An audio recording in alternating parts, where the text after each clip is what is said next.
Welcome to this class today on thriving in this time of transition on the planet.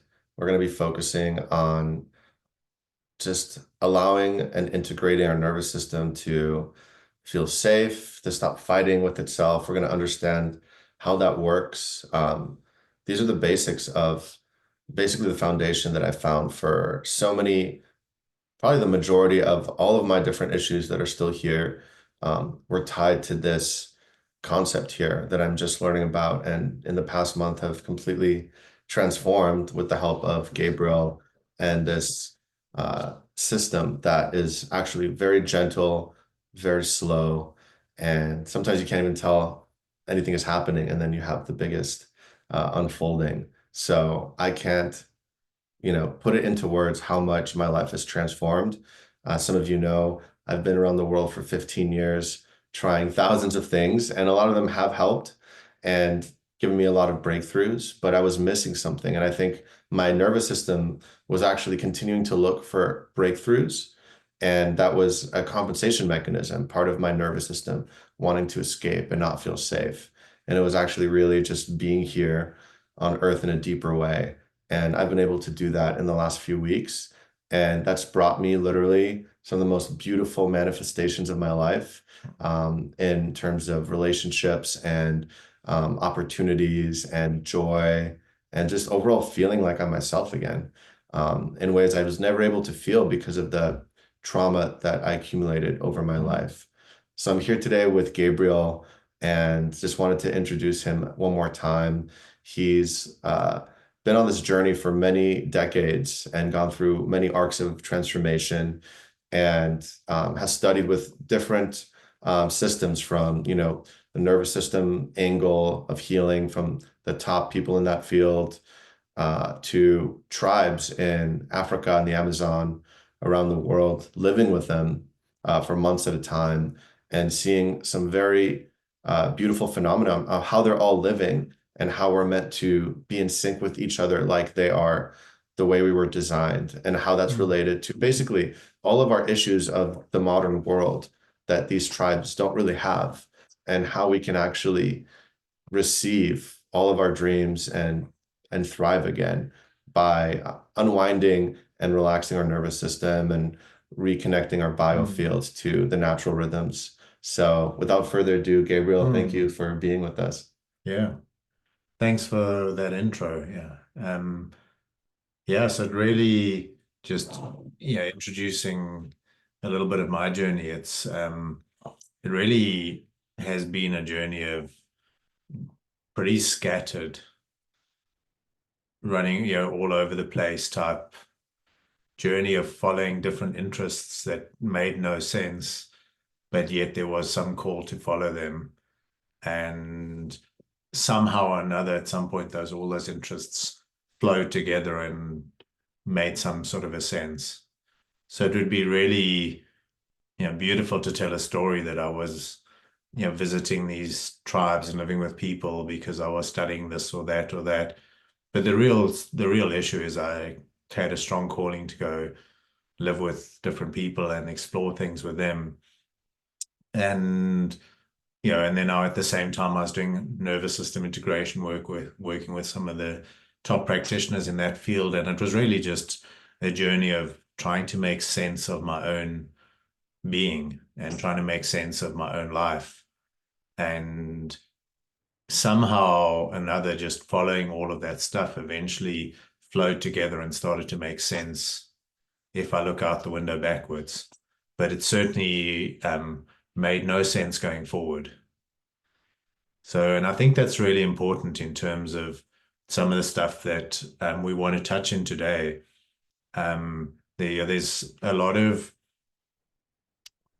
stuff around manifestation, and I think manifestation is beyond doubt happening all the time. We're manifesting and creating our universe, and it's really interesting to look at it from a perspective of, like, I really have an intention to manifest a certain thing in a certain life, and I think I have some sort of an idea of what that intention, what that life is going to look like. And the reality is we often manifest something that's quite dramatically different from the life that I imagined. So when I really went off from a corporate world and started to explore what it is I really wanted, I kind of imagined that I was going to land up working with, some of the top software developers in the world, creating something incredible technologies and da da da da. And what actually, when I was wanting to work with the most creative people in the world and explore the most creative people in the world, I landed up living with tribes of people living in sometimes extremely harsh um, environments that would be anything but what we would call abundant. Like typical, if you take like the Bushman tribes, they live in really scarce environments, and discovering the incredible abundance and creativity that happens in scarce environments, and then mapping that across to the kind of creativity that happens in very abundant environments. So if you're living in an area like in the Congo jungle or the Amazon, where all the food you need is within a couple of kilometers radius of you, all the clothes you need, all the housing you need is all pretty much readily available. And noticing the difference in the creativity that happens in these two different environments, and then in a way the similarity of what happens that is just human, and how humans are with each other in a way that um, creates this capacity to be incredibly creative, and in that creativity to really work with manifesting the lives we want. And the interesting thing for me with, if you just think about it, we have such a viewpoint in the West of looking at tribal people as living purely in a survival mode. Like, so if we look at like evolutionary psychology, or we look at evolution, or we look at any of that, we look at it through the lens of survival. Like, oh, these adaptations had to happen for people to survive. These adaptations had to happen for people to survive. But really, when I've spent a lot of time living with these people, there's not that much actual survival usually going on. I mean, yeah, there is a survival aspect of it, but there's an incredible amount of spare time, an incredible amount of free time, an incredible amount of time that is spent developing spiritual relationships to God, to the goddess, to the earth, to each other. And so there's a lot of time that is spent in what I would call thriving activities, in really ensuring that the people are healthy, that they're connected, that they feel safe with each other, and that they have the type of environment that allows each person to thrive into giving their gifts. And really playing with that and starting to realize that this capacity to be super connected to earth, super connected to each other, and super connected to whatever we want to call that, the higher force, the collective consciousness, the universe, the universal intelligence, the organizing principle that's putting this all together, is fundamentally important to these people. And then when we start to look at that from that perspective, we start to realize that thriving is fundamentally the best way to survive. Yeah. And that when people are really in a state of thriving, and when tribes are in a state of thriving, and when people are in a state of thriving, that gives us the maximum chance of survival. And we really understand that when you look at these two principles, that these people spend an incredible amount of time in activities and involved in activities that are focused on thriving, on dancing together, singing together, playing together, sitting around and just hanging out together, doing ceremonies for each other, for earth, for babies, for children, doing initiation rites. So much of what they're doing is what typically would be related to creating a human being that is able to thrive on earth. And that thriving is actually fundamentally the best way to survive. And creating environments where humans can thrive is the best way to survive. And then Daniel touched in a little bit of this transition that we're in at the moment. And so if we, scale that up to the billions of people that are on Earth at the moment, and the transition that we're in at the moment, and understanding that each one of us thriving gives us the maximum potential for us to all transition through this transition and survive it and thrive through it. And, the thriving is really the place where we're starting to create our own reality. Because the parts of our nervous system that are worried and focused on survival, which are actually focused on short-term survival, versus the parts of our nervous system that are, we quite typically call the ones that are focused on thriving, or let's call them long-term survival, just in terms of the framework that we just laid out. Yeah.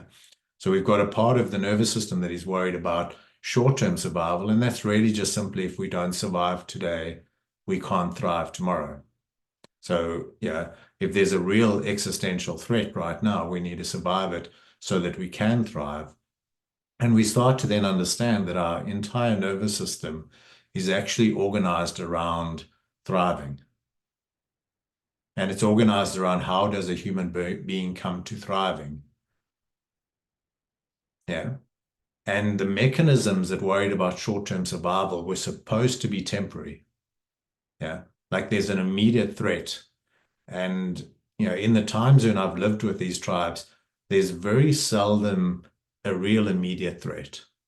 I mean, for sure there are immediate threats, and we did experience them.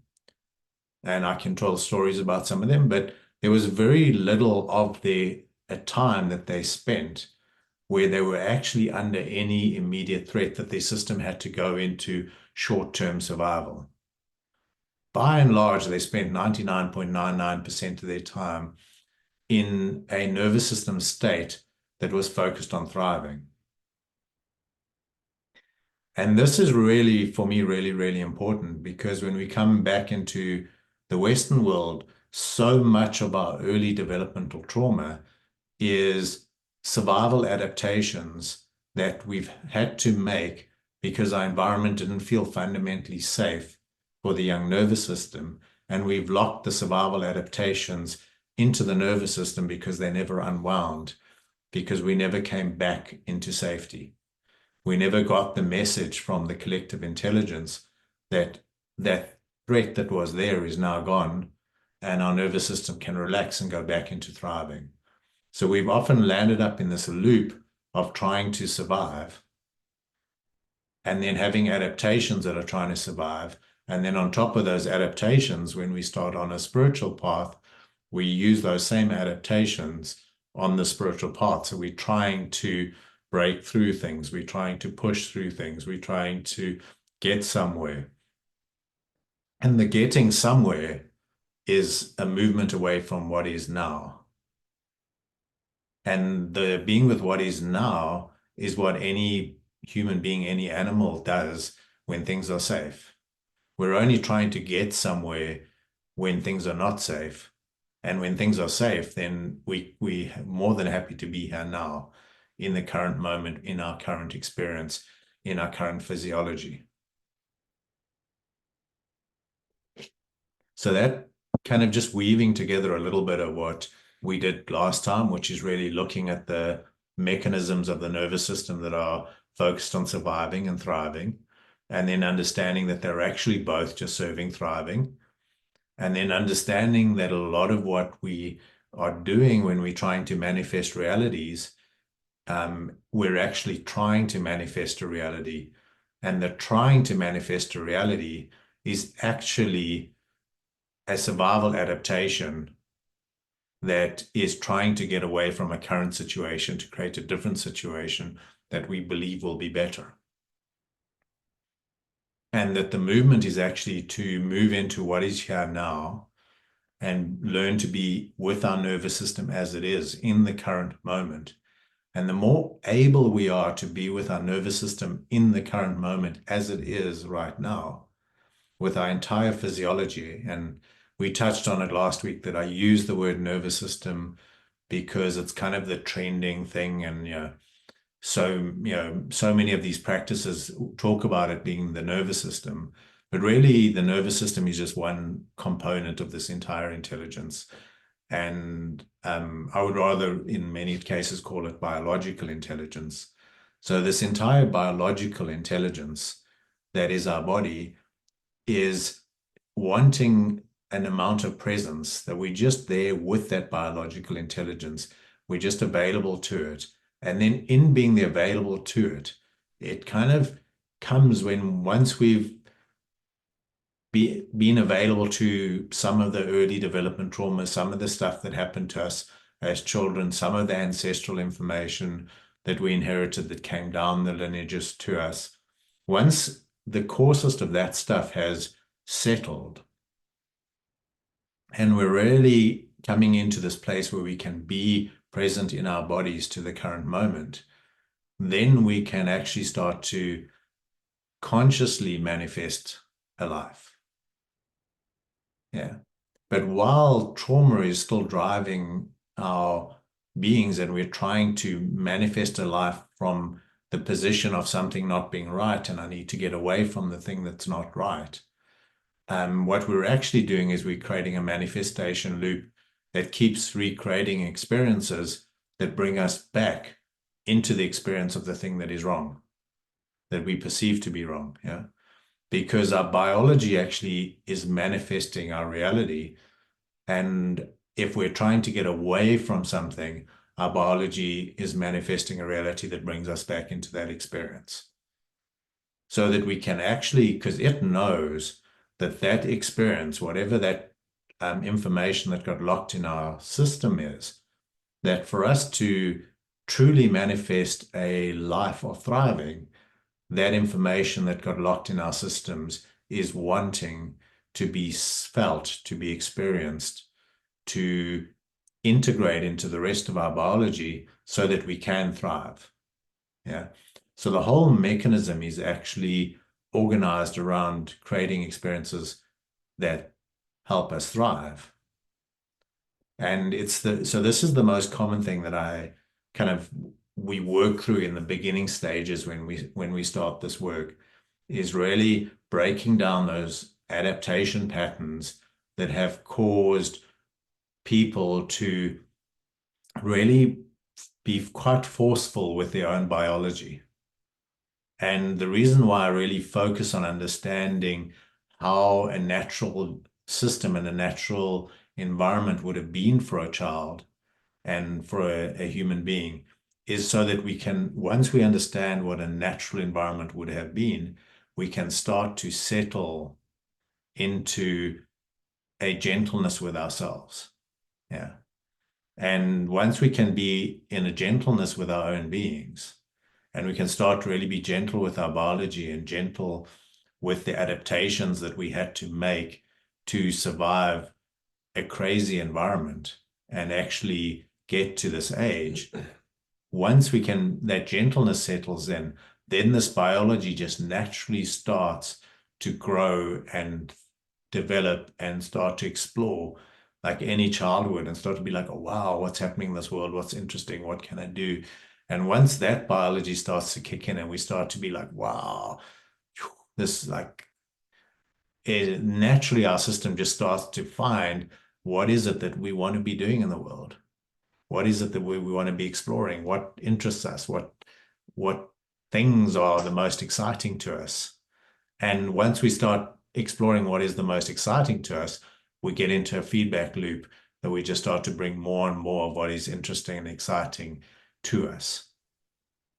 So that's a very, very high level, sort of thin slice across, in a way responding to what Daniel was talking about, of how our nervous systems manifest reality, and how as they start to settle, our lives just start to naturally change in the outside.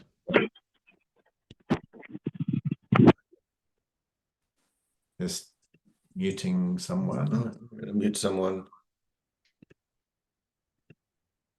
Okay, there we go. Continue. Cool. So it seems, I think we're at the end of that wave. Is there any? I love that. Yeah, that's a great kind of overview. You all feeling that? This is really important things here. So I'd love to just go a little bit more for people to understand about how this relates to manifestation, because we're talking about instead of trying to change something, which is really just us escaping from, past trauma and just, and I've definitely been doing that in my past a lot. I realized, oh wow, that was where it's coming from.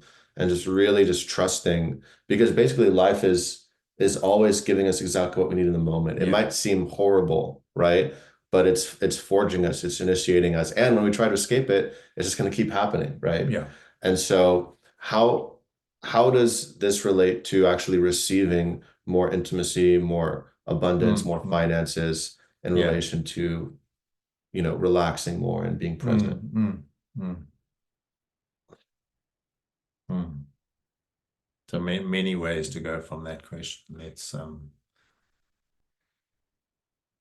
I mean, if we just start with intimate relating, I mean, that's really interesting. So I'm just going to skim. We did a little bit of this or deeper with this last time and just skim through it. And then we can go a little bit deeper with that one. Yeah. So last time we spoke just a little bit about, you know, let's actually start in a slightly different place, actually, and then we'll loop it into what we covered last week. Sure. Okay, I love the one that came in here. Let me jump in on that one and then we can loop that one Hmm. in. So somebody just said, yeah, somehow calling my traumas initiations rather than lessons make them more acceptable. Um, Mm. and I mean, this is something that I've explored a lot, so I'm going to jump on that one. You know, the what's very clear when I'm sitting with clients is that there's specific ages when we really drop in and there's like, oh, okay, now we're sitting in an isolated piece of the nervous system. So first of all, like trauma is just there's an amount of information that we couldn't process at the age that that information arose at. And typically, if it's young information, which is mostly what I'm working with, early developmental trauma. So it's typically from conception until 13. And then I also do a reasonable amount of ancestral work. But for the purposes of now, we're just going to talk about conception till, our teenage years. There's specific ages that keep coming up. So when I'm sitting with somebody and something comes up and I say, okay, what is the age of that information that has been isolated? It's at specific ages, yeah. And those specific ages just happen to align very closely with the ages that tribal people did certain initiations for children. Yeah. And so you find that at those initiation points where people went through initiations in a tribal scenario, the person was put through some sort of a challenge, yeah. And it might be a simple one of like a 7-year-old boy moving from the mother's hut to, so where she was living, he was living mainly with the mother in the mother's hut to, okay, now at 7, he starts to go live with the other children and spend nights and sleep with in the children's hut. Yeah. Or it might be the age when at 13, 14, the boy now sits outside at the fire with the men and he's gone through some initiatory ritual and now he's a young man and he sits at the fire with the men and he doesn't go into the children's hut anymore either. He sits outside with the men. So he's gone through an initiation, which is some sort of a challenge. And then when that challenge is over, the status in the village, the status in the tribe has changed. And these initiations are specifically designed for the developmental stage that the child is going through at that moment. Yeah. And so when we look at trauma in the West, so often the trauma that people report on is exactly at those ages that tribes would have taken people through initiations. And when I've been looking at that carefully, it feels to me like as we've dropped our initiatory rites in the Western world and we've dropped those challenges out, we've actually just naturally realized, oh, well, humans to thrive still need to go through this challenge. And we've actually taken our children through trauma. And then as adults, we land up having to integrate those traumas. And to integrate those traumas, we have to really come to know our biology. You know, we can't integrate traumas by like hanging out in the sphere out here of the spiritual realm. Integration of trauma is really something that happens in the biology, in the body. And to get good with it, we have to learn how to be in our bodies and how this biological intelligence is working. And for me, it's been this magical journey of just like realizing how freaking incredible my own biology is, just like how amazing it has been at adapting to a crazy environment, and then how amazing it's been at absolutely knowing as soon as it was safe, which things are now can be felt, which things can now be experienced, which things are now ready to be integrated. And then as those things get integrated, okay, well, what's the next possibility? What can unfold in life next? And really coming to this love affair with my own biology seems to be, to me, what the purpose of us creating so much trauma has been about. It's really, we've dropped these initiatory rites that would have made us have to do that. And we've replaced them with traumatizing ourselves and our children so that we actually have to do that journey anyway. And we have to go through this hardship. We have to go through this challenge. We have to go through this difficulty. So yeah, I love that somebody talking about seeing their trauma as initiatory rites into eldership is absolutely in line with what I'm going through. So to loop that back in, at the moment of conception, and this is really, really interesting, you've got, I'm not going to go into all of the details. So let me just give you a slim view of it. But you basically got the egg, which the classical view is the foster sperm that arrives at the egg, penetrates the egg, and that's how the world works. Yeah. And that is simply not the way it actually works. Yeah. What you've actually got is that a number of sperm will arrive at that egg when they're all in their appropriate places and they're all vibrating at the appropriate frequency. The egg will choose which sperm to take in. So she actually opens and she says, that's the one that I'm needing. Yeah. And she takes in that sperm, and that's at the mechanical level. As the sperm comes in, and you now start to get the DNA splitting and creating a new DNA. So now you've got a very specifically chosen sperm of all of the possibilities. That one was chosen. At that moment, you get what they call a zinc spark. Yeah. And the zinc spark goes in two directions. The one direction it goes in is it actually fills up the entire cell, and the entire cell gets filled up. And basically that's the cell getting the information, okay, you're now alive. And the other place it goes is it goes away from the cell as a light spark. So the zinc spark is just simply a light spark. And it goes away from the cell and effectively informs the entire universe that this life has now been created. Yeah. And that zinc spark is actually the moment of the soul entering the cell and going, right, now I'm here.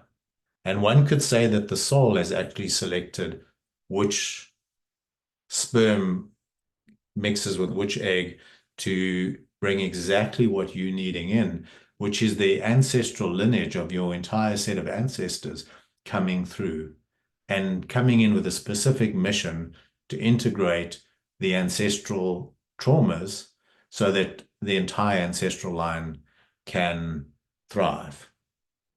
And so that mission has been informed and updated to the entire universe, and that mission has been informed and updated to that first cell.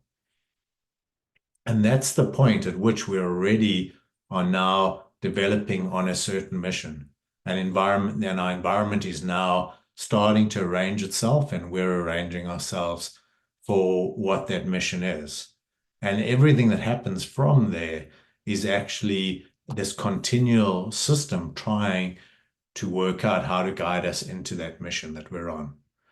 And I see it again and again and again, and I'm not going to go through all of the embryology, although it's super fascinating. And the more you understand about it, the more amazing it is to understand how we actually hear and how intelligent this biology is.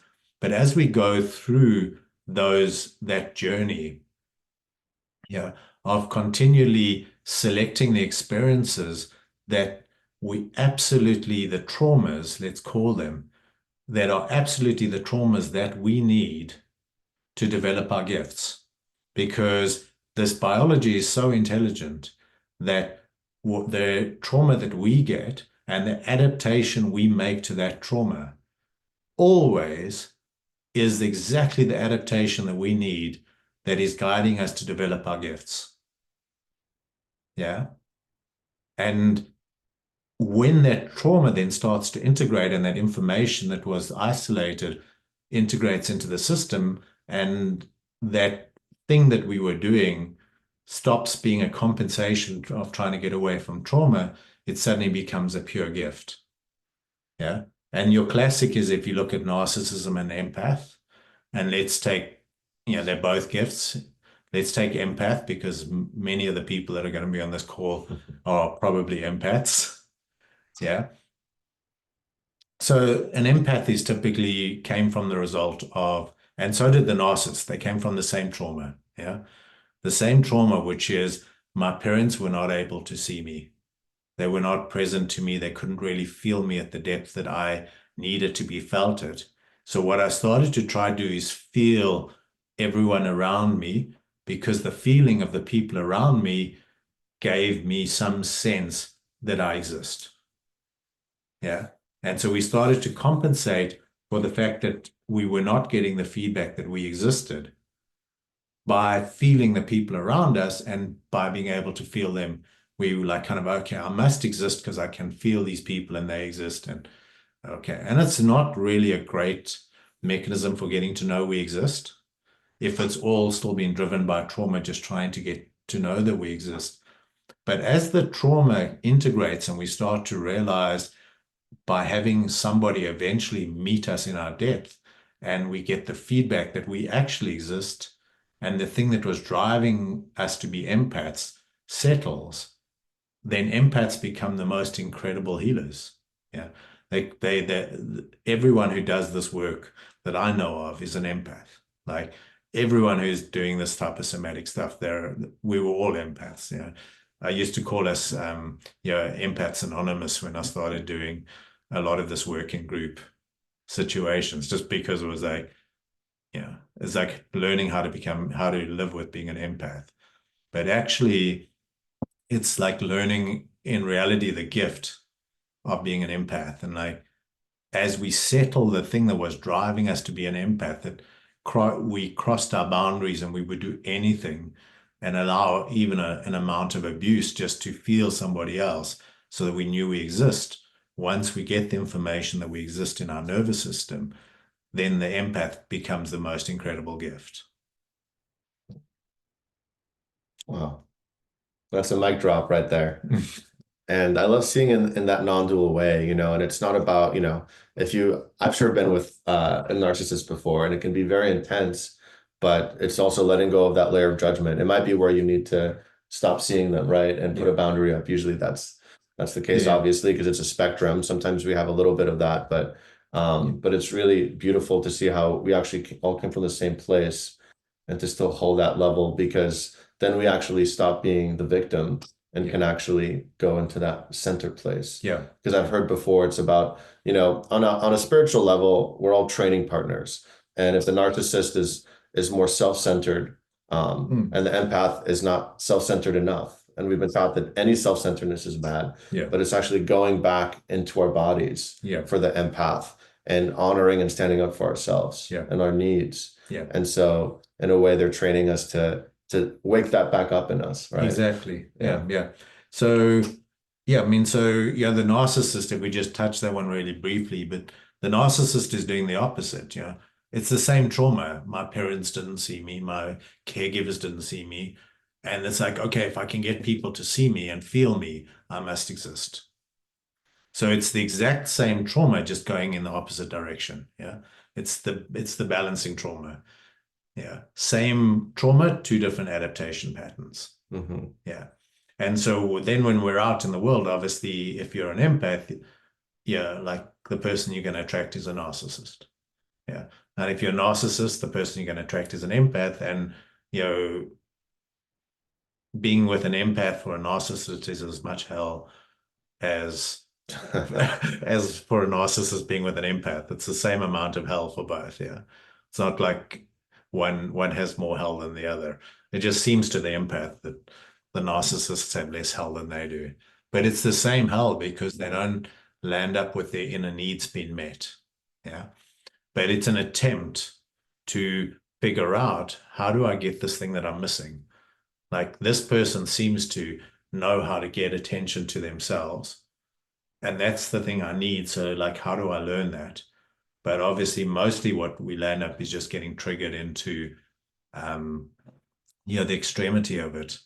And, eventually, like in my case, my wife and I are both empaths, and we no longer, once enough of that stuff got integrated, we no longer needed to find the narcissists to try balance with each other. Like, two empaths come together and they have as much polarity because they've been integrated enough. I'm not saying it's fully integrated and probably never will be, but it's integrated enough that my system no longer looks for the narcissist. Whereas in the early part of my life, my system was continually manifesting a world where the people I found attractive were the ones who could never give me what I needed. People are like, whoa, right? I see the faces. Yeah. And this is why it's so important to do this work because, I've been, to therapy for years, we're doing plant medicines, all these different things. We can see it temporarily. We get these breakthroughs, but then I see a lot of people that keep having the breakthroughs that are the same breakthroughs. We talked about this, Yeah. and it's really about just getting it in the system, in the body, right? Yeah. Yeah. So I'm going to weave in one of the questions that just came up with what we're talking about. We broadly say like empath, narcissist, as if these are absolute things. Yeah. But actually, the reality is that in certain situations, I'm going to be an empath, and in certain situations, I'm going to be a narcissist. Yeah. And in other situations, somebody else will be an empath and a narcissist. So even on the empath narcissist, I actually hold both. Yeah. They're both in different situations. I've adapted to the different ones in different places. So I kind of gave a simple sort of view there, but in the reality is it's never that simple. It's actually, everything is always in the balance. Everything has always got the both sides. That's the way the biology works. Yeah. Mm. As much freedom as we get, we're going to get that much control. Yeah. We just maybe change the dimensions of freedom and the dimensions of control. Yeah. And so thinking that we're going to find, and this is really where I spoke to at the beginning, thinking that we're going to find our way out of this trap. Yeah.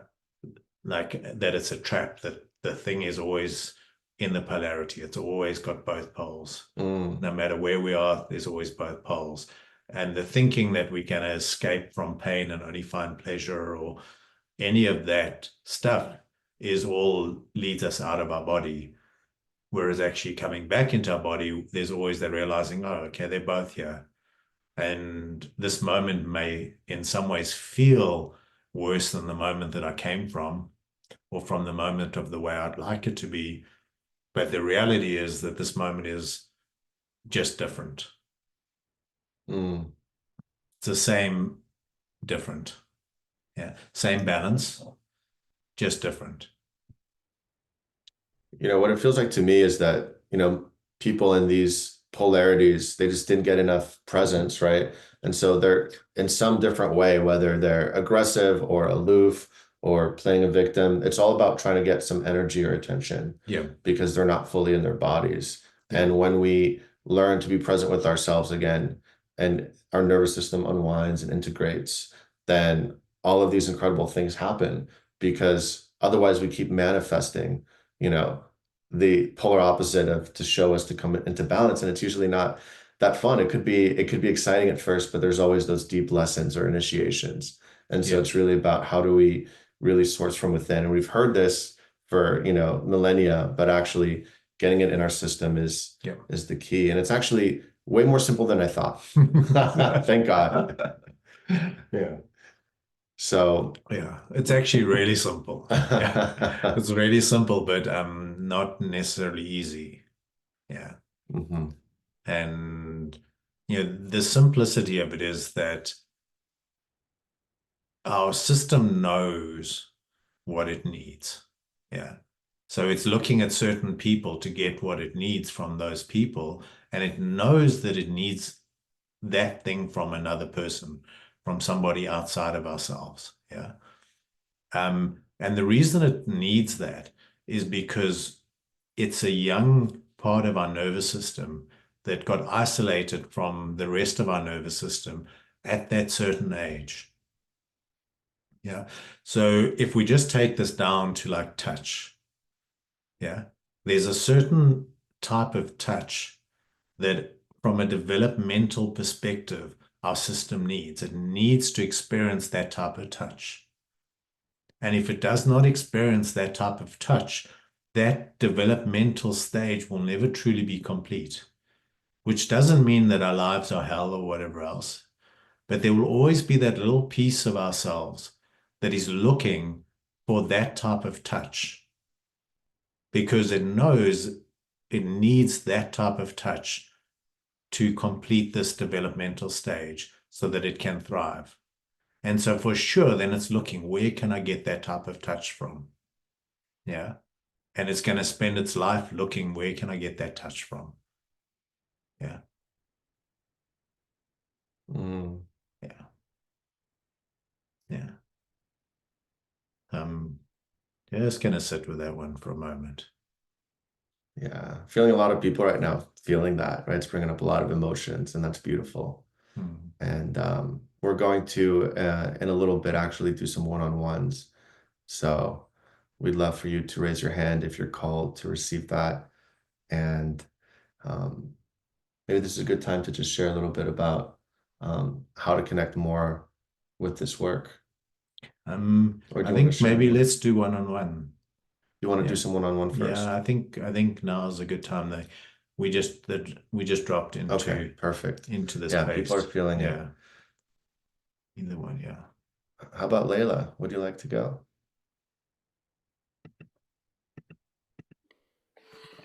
Thank you.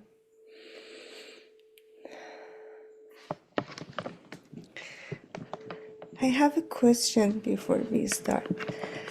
I wonder if after six or eight session, is this work will stay, we will learn how to do it because my origin from the country which is very, very, it's in survival.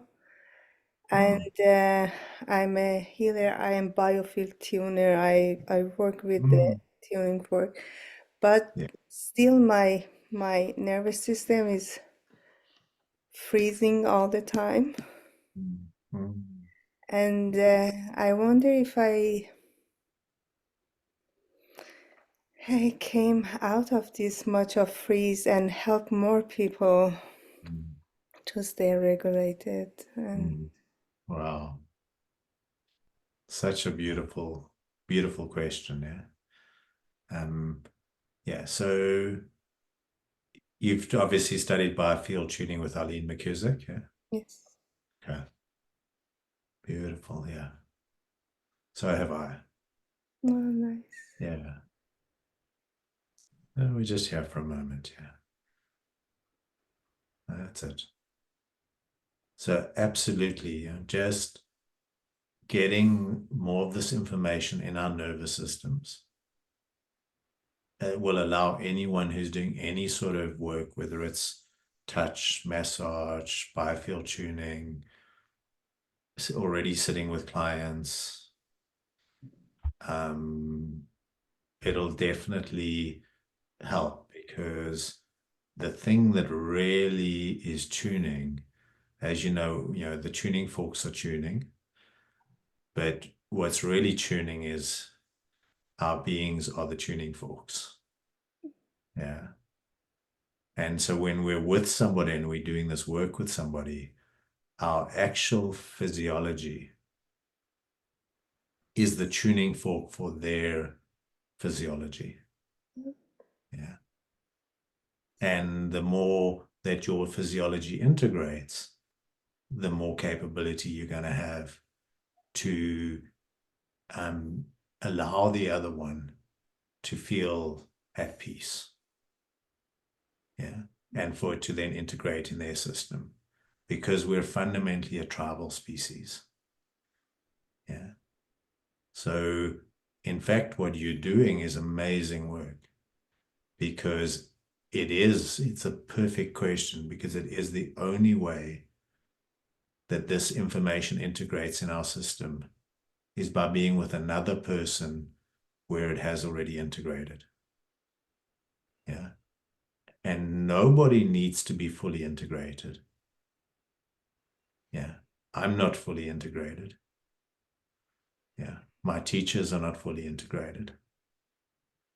Yeah. All my teachers work with teachers. And we work in a different way. They all have their own teachers. Mm. I have my teachers. My wife has her teachers. Yeah. That's it. Beautiful. So in this journey, as we integrate, we become more able to help others. Mm. Yeah. And just as we speak through this, so it's like answering the question and then just noticing what's happening in your biology right now at the level of sensations and feelings and emotions.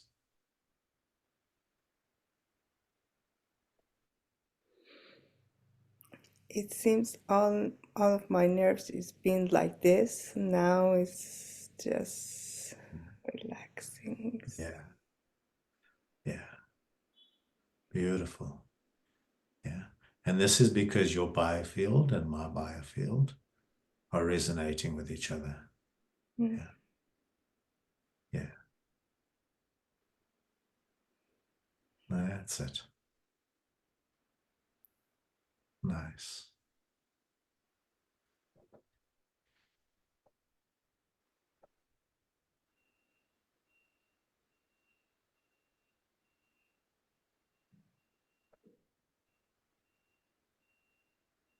Beautiful. And then just noticing your back resting on the pillows behind you. Yeah. Your bum on the cushion below. Yeah, nice. Nice.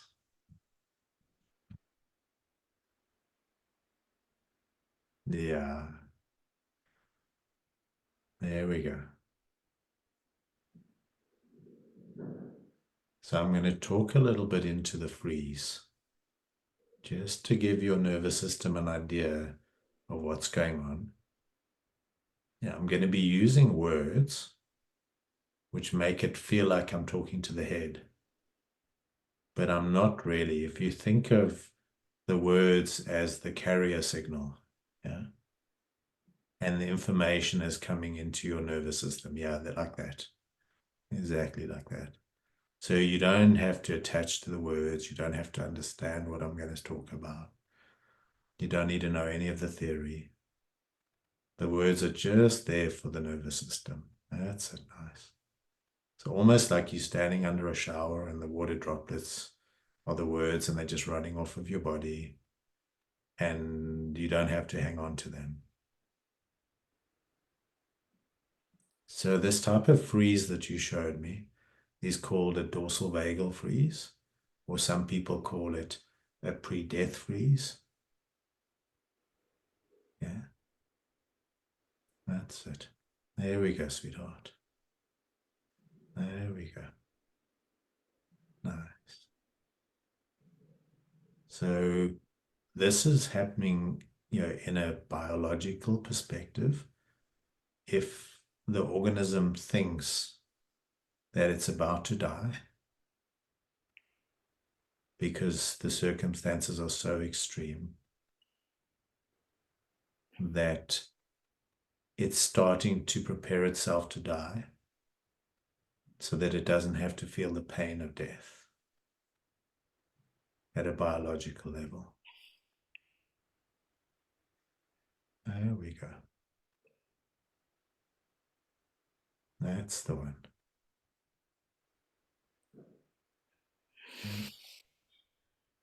Yeah.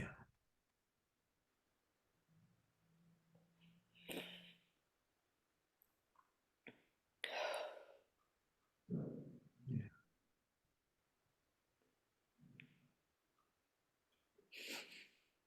You're doing beautiful.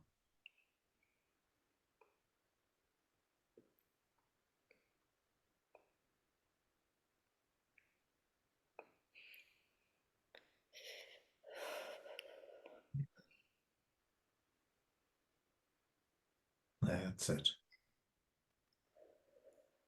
And you're not alone right now. Yeah. In this moment, you're not alone. There's a big, long adult nervous system here with you. Big, long adult nervous system. That's it. There we go. There we go. Yeah. Yeah. Yeah. Nice. Yeah.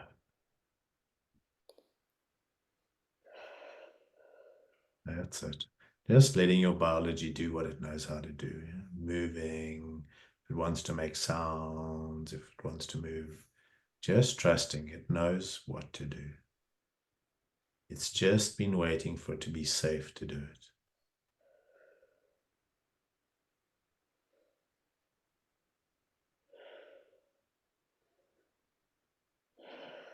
Mhm.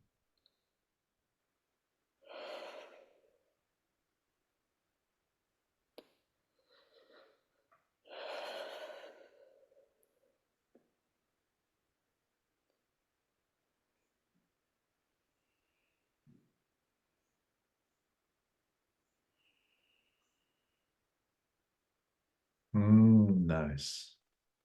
Nice. Yeah. So for a very young child, yeah, the very young child does not have a nervous system that can regulate itself. Yeah. It has no, the ventral vagal nervous system is not yet capable. And we can go more into the biology of that at some other point. But just in the principle, it's not able to regulate. It's expecting the environment to regulate, i.e., the adults around you. Yeah. So it rightfully expected some adults to be with you and to say, okay, the danger's over. Somehow you survived. Somehow you survived. You thought you were going to die, but you didn't die. You survived. And then for this pre-death freeze to just unwind all by itself.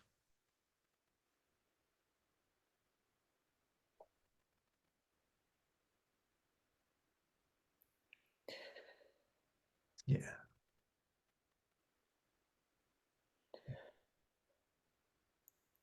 So the fact that it did not unwind means nothing about you.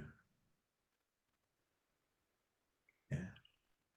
It's simply something in the environment failed. Yeah. And in a natural, healthy tribe, you would have been felt in the freeze. And the adults would have stayed with you in that freeze until such time as it began to unwind. Yeah. So if somebody's asking the question about how unwinding happens, and it feels relevant to this, yeah, so I'm going to just bring that in. Yeah, nice, nice, beautiful. So this state was either going to die or it was going to be temporary. Yeah, that's how the nervous system would have expected. Either it's going to a pre-death freeze and death actually happens, or adults around you, that's it, nice. Yeah, adults around you would have been with you and allowed you to know that you had not died. And then the information that got locked away in the pre-death freeze would have been felt, because the adults would have been there and it would have been safe to feel it, because their nervous systems, or in your case, we'll say their biofields, because it actually is their biofields, would have been able to feel it and would have informed your biofield that it was now safe and it survived. Yeah.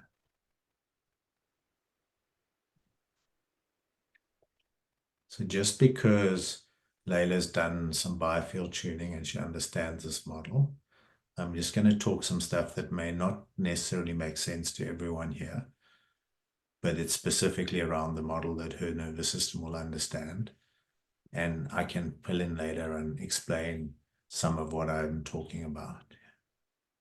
So Layla, in the model of the biofield, yeah, the outer layer is conception. And then you get layer of each age as the biofield develops. Yeah. And each age as it develops is a different layer of intelligence in the biofield. Yeah, there we go. That's it. Nice. Nice. Yeah. And so an adult's biofield at say 30 or 40, what a parent would have been, is able to filter information all the way from their conception all the way to their adult. And as a young child, you would have received the filtered information.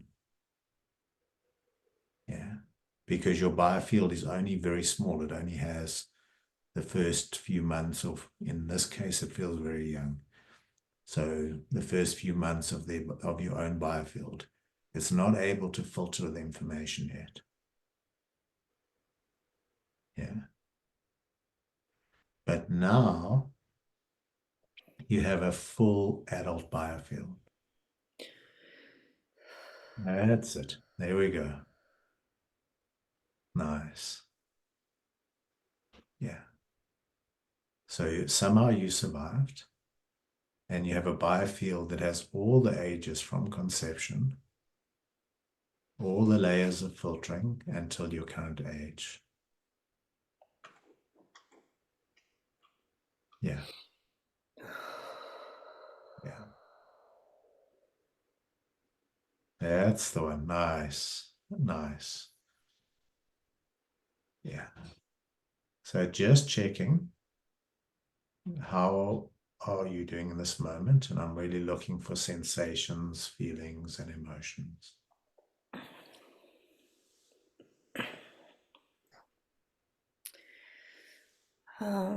The most important thing for me was to receive a presence that I can trust, that I can be present, and and to unwind. Yeah.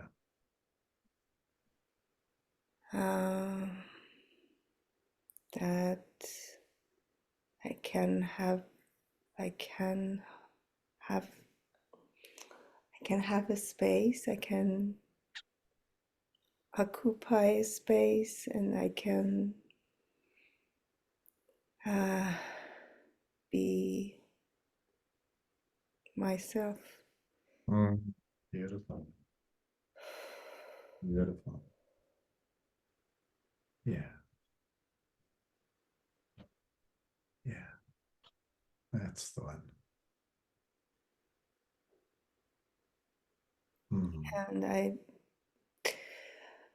And I had this problem since I don't remember, that I have a very sharp pain in my neck. Yeah. Very tightness is all my right side is very tight. Yeah. And Yeah. So we slowly here. So we don't want to go back into another cycle. Yeah. We're just going to stay here where we are.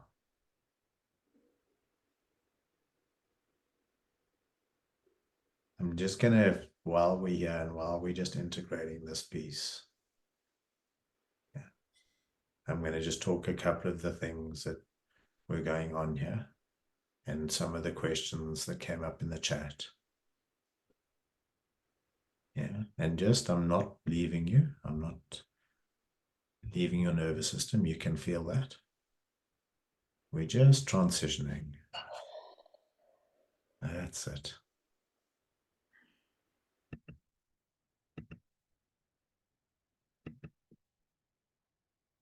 So there's been a couple of questions, and we're just going to stay that I'm with you still later, so I'm here. And these questions are for you as well as others.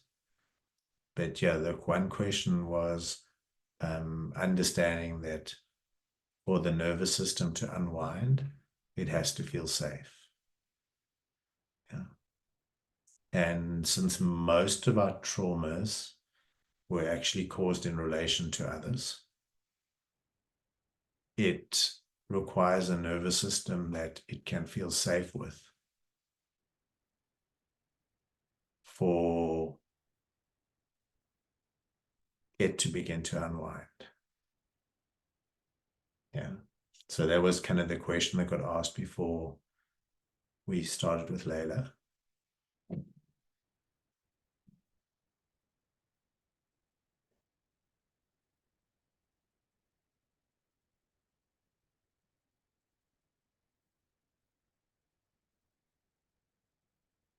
Nice.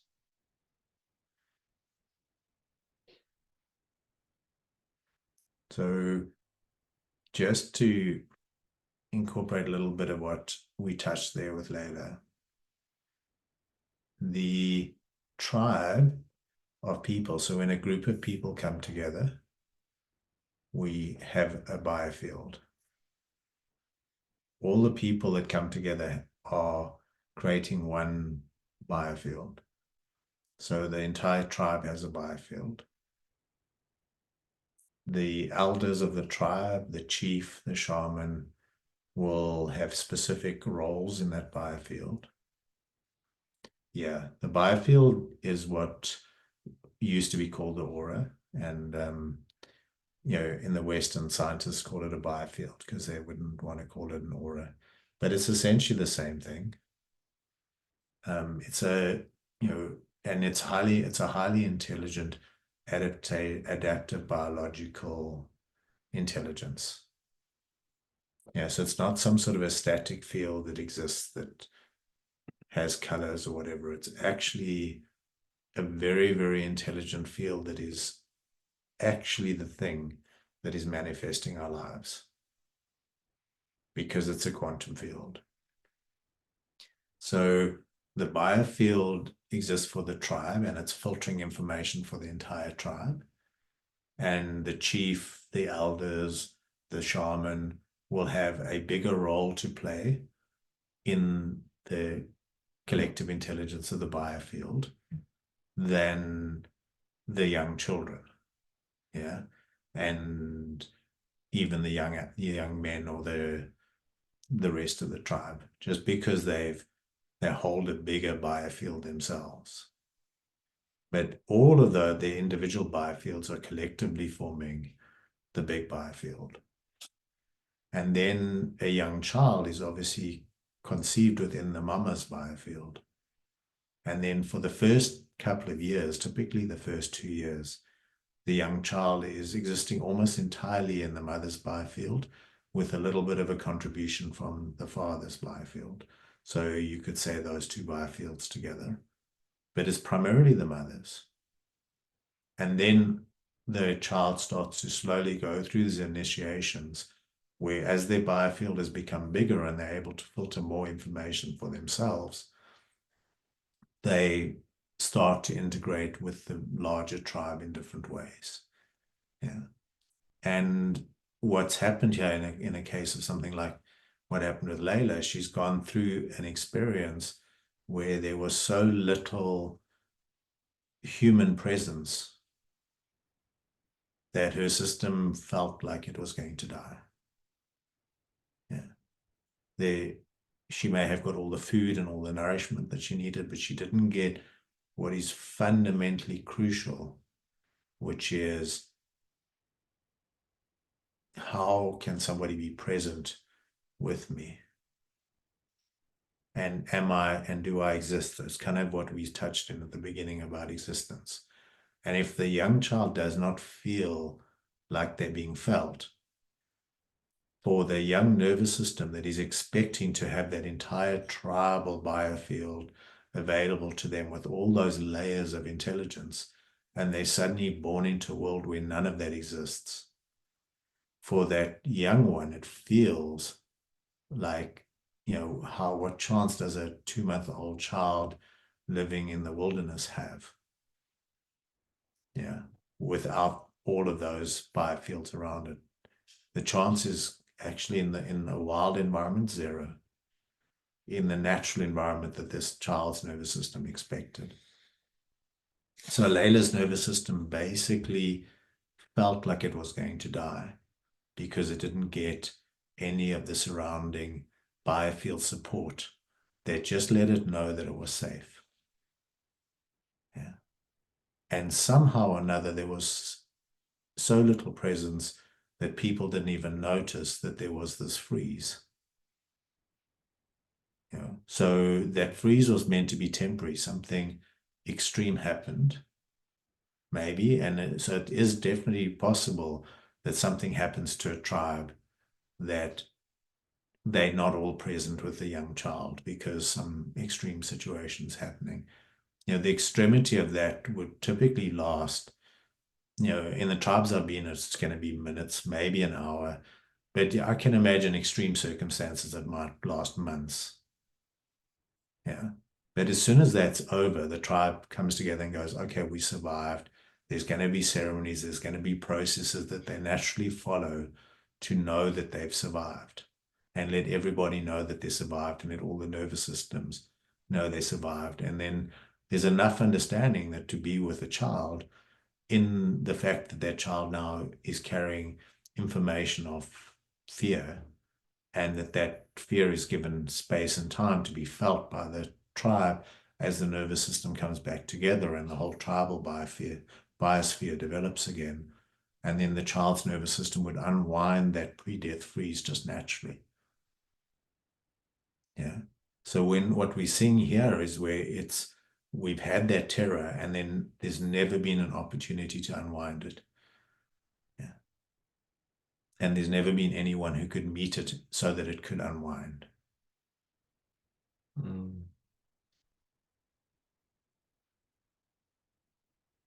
So beautiful.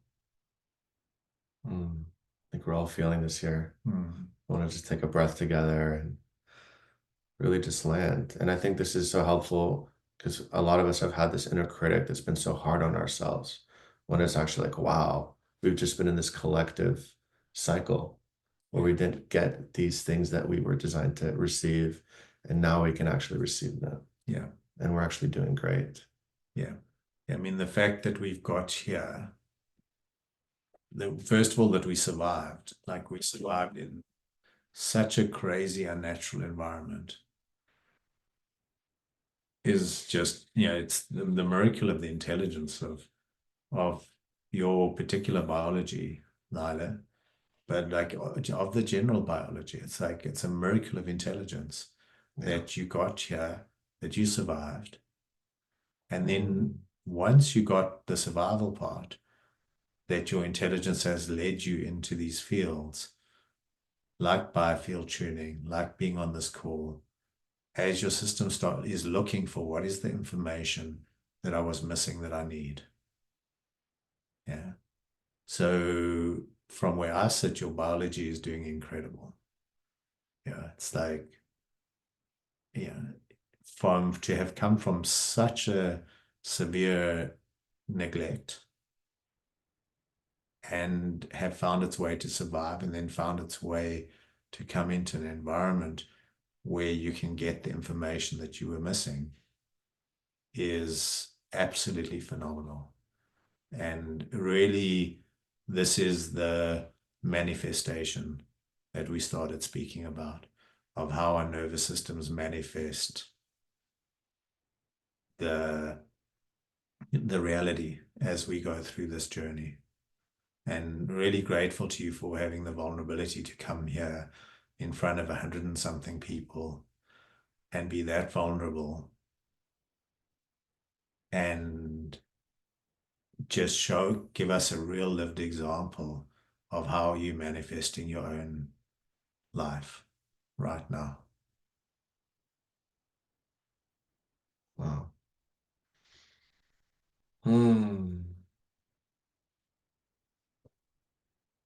Shall we go do one more? Yeah, let's do someone else. How about you, Craig? Would you like to come on?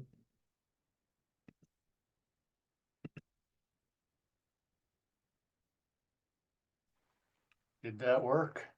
Hey, Craig. Hi. Hey. Amazing. Yeah. Let's just take a moment just to be with each other, and then and just seeing the gratitude coming through the chats for Layla, and as we dropping in, just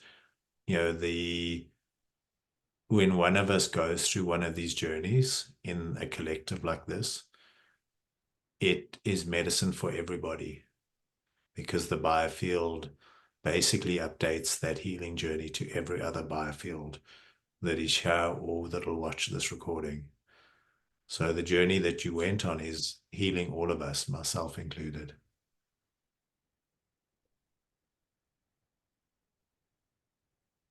All right, Craig.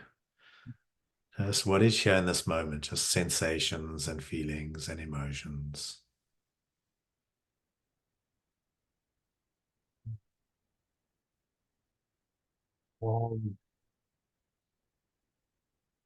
Like on the edge, like a precipice of something about to happen.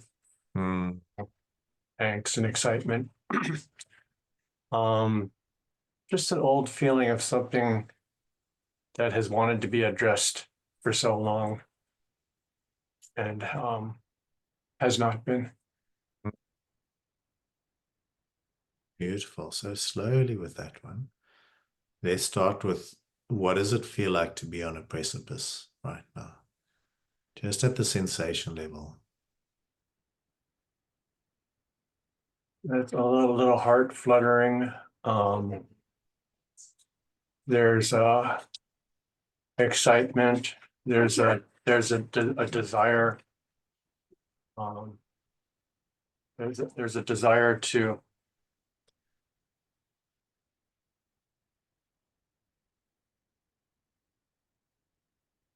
just to jump, to be on the other side of something. Beautiful. And how do you feel the desire? Is it in the arms or the legs, or the sacrum or the chest? It's in the chest, like a yearning. Mm. And does that yearning vibrate or does it pull or?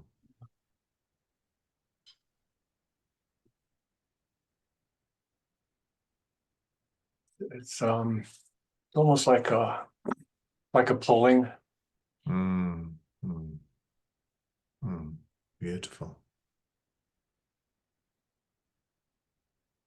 And so just as we drop in with this pulling, this sense of being on a precipice, yeah. For me, there's a little bit of something in the tummy as well. Yeah. We just here with it, yeah. Just here. We don't need to go anywhere. We don't need to do anything. We just with us in this moment.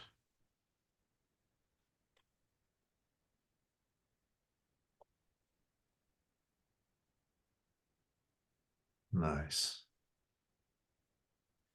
And then if you really communicate with this set of sensations and you ask it, what is the earliest age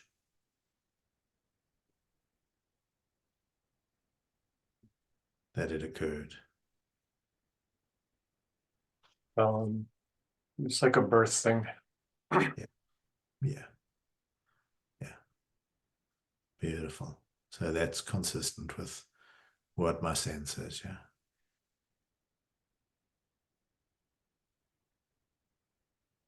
There we go.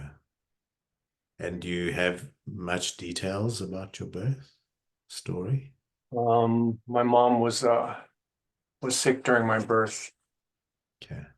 After I was birthed, they thought that she had TB, so I was put in the incubator and we were separated. Yeah. Beautiful. For how long was that? Um, I don't know. I have the Okay. word of 2 weeks in my head, but I'm not sure. Beautiful. Wise. Beautiful. Yeah.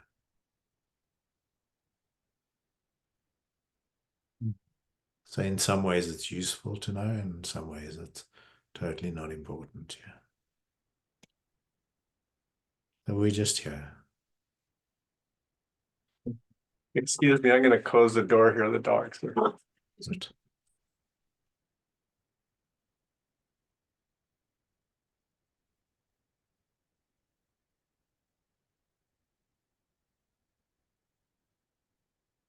hmm.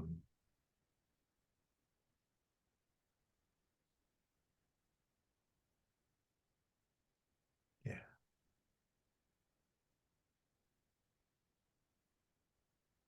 So we're just gonna look at a little bit of just speaking to the nervous system again and just explaining to the nervous system what was happening. Yeah.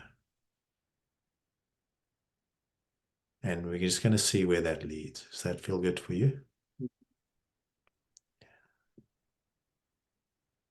So for a young nervous system, if you think about it in a natural environment, a young child is born and then isolated from all human contact,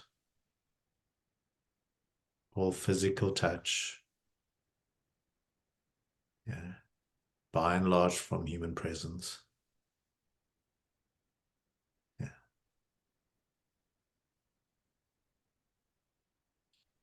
You can feel what a young, newly born baby in a wild environment would have had to believe. Yeah. Yeah.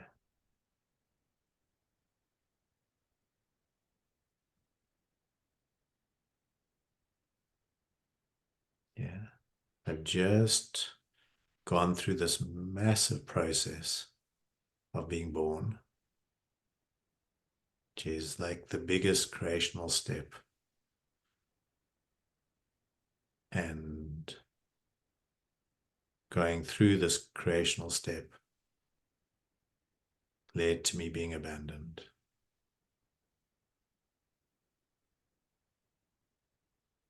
Nice. In terror, just waiting for the wolves or the lions or the jackals to get me.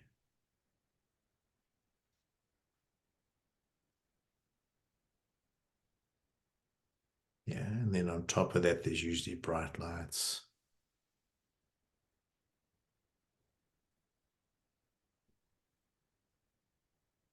Being totally exposed.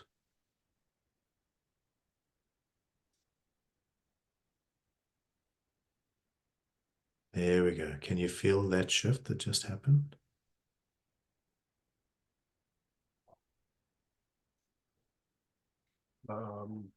Yeah, I just feel myself getting deeper into the situation. Yeah. Yeah. And is it okay to feel this? Mm. Yeah.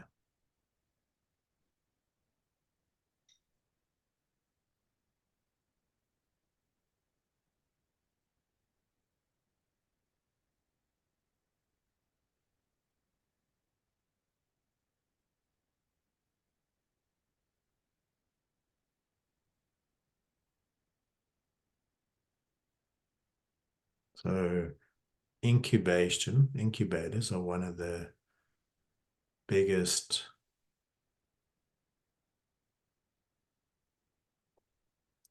traumas that I work with in the West.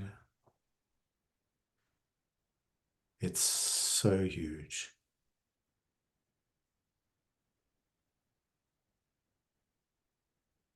Yeah, that's it. I'm going to talk some things that are very specific, and we'll drop them later, okay? That they're there to just bring on older ages. Is that okay with you, Craig? So the medical system that puts a child in an incubator without any comprehension for the impact that that is having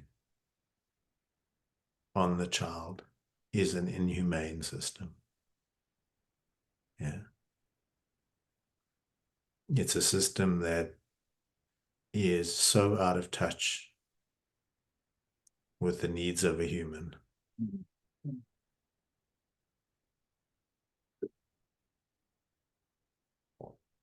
that the basics of what a human needs to thrive, to survive, is not even considered.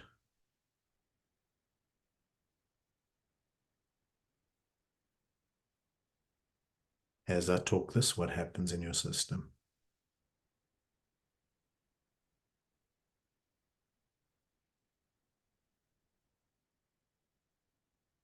It's like you're talking to my whole body, and my whole body is like nodding Yeah, um, about the truth of that. yeah. And do you feel any anger? Mm, no, not really. Yeah, yeah. Beautiful.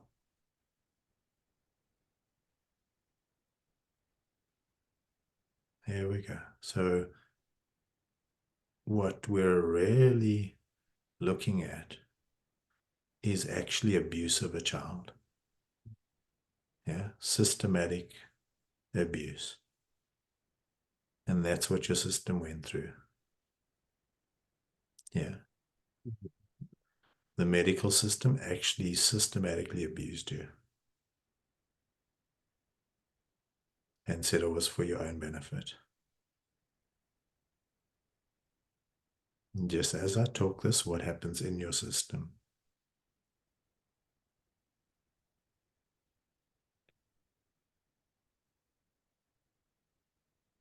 Since the word was used, I was looking for the possibility of anger.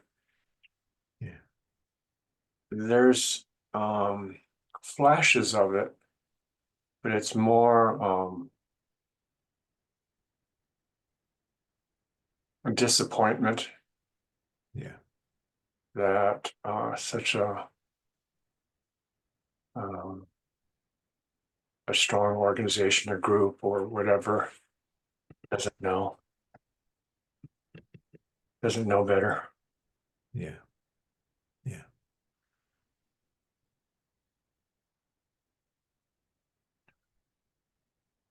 So I'm going to look to the group. Is anybody in the group got access to anger? And if you have, just post it in the chat. Okay. I've got someone. I'm just going to call Gloria in. And then I'm going to come back to you, Craig. Okay.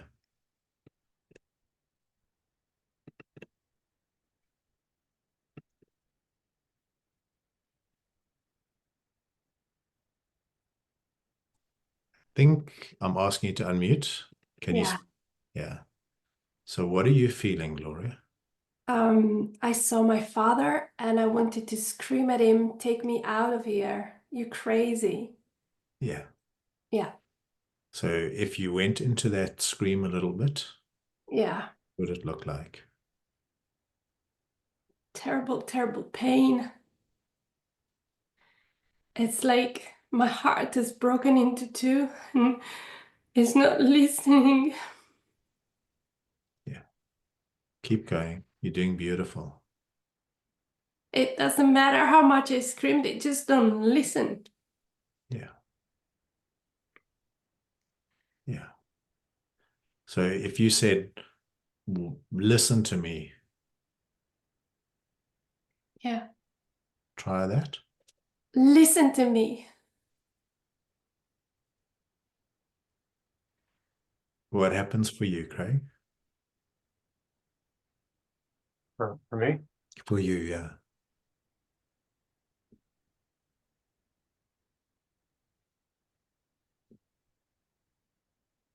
yeah, there's anger there, there's sadness there, there's there's like an exhaustion from just the medical model and how we're treated and how we give up our power. And there's anger behind that, and there's also just a feeling of powerlessness, Yeah. like a child, like what am I going to do about it? Yes. Nice. So Gloria, I'll come back to you just now. Yeah. All right. I'm gonna just keep working with both of you for now, and we might even pull in one or two other people. So that powerlessness, Craig, how does it feel in your physiology? In my physiology, I feel it like my arms just go limp. Yeah. Uh, Yeah. Yeah. That's it. Yeah. Yeah. So I'm going to talk to your nervous system and just for everyone else. So what we have here, we touched on a freeze before. Yeah. Where the system froze. What we're now touching on is one of the other things that the nervous system can do at these very young ages is it can collapse. Yeah. So it tries to fight. That's why I was looking for the one that was fighting. It tries to fight and it fights and it fights and it fights and it fights. And nothing it can do gets anything. Yeah. It just I'm in the incubator and I can do everything that I can, but nothing gets what I need, which is a mama to pick me up and hold me and to be touched and to be felt. And there's nothing that I can do that can get that. And eventually the nervous system collapses. Because if it kept fighting, it would die. Yeah. It would use all that energy, it would die. So it collapses. And then when it's collapsed, if it collapsed for too long, it can't collapse. So then it has to find a way to activate itself. Yeah. And so it starts to try activate, and then it doesn't get any results and it collapses. Yeah. I had a little inner joke why I was smiling a moment ago, because I was just wondering the other day why I have a liking to watch prison movies. And the excitement I get when they get out of prison, you know. Yeah. Yeah. Yeah. That's it. Beautiful. So your system's naturally trying to look at, how do I get out of this situation? I couldn't figure out how to get out of this situation. And so your system's holding in the collapse. Yeah. And so what I'm looking for, I'm going to go back to Gloria. I'm looking for a nervous system that has fight. Yeah. So that your nervous system can get the fight information from another nervous system. Yeah. So, Gloria, Yeah. how are you doing? Yeah, it's a little bit better. But Yeah. also now that you were interacting with him, I was like, gosh, I'm here. And I know it's my mind, but that's what I felt like I'm still here. Yeah. Beautiful. Yeah. Beautiful. So you've come through to, like, I've survived. Yeah. Yeah. Nice. Nice. Yeah. Yeah. So there's a couple of people with their hands up. I'm just going to ask anyone who feels like they're the next person, I'll leave them in, that they're the next person to add a piece to this. If you put your physical hand up, and we'll just scan. Yeah. Okay. Lemons seem lemongrass. Yeah.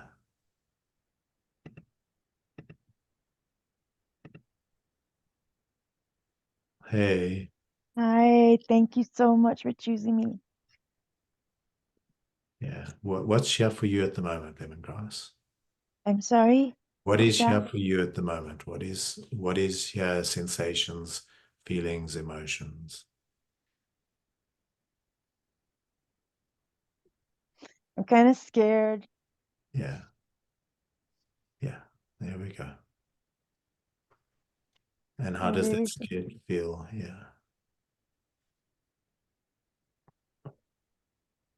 I'm scared and I'm mad. Yeah.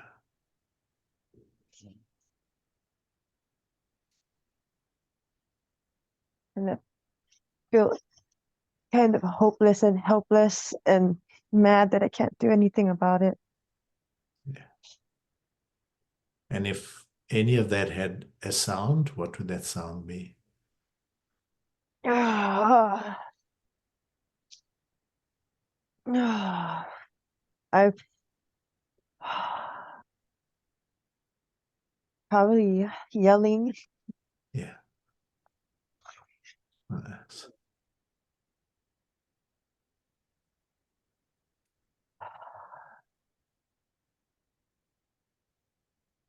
Beautiful.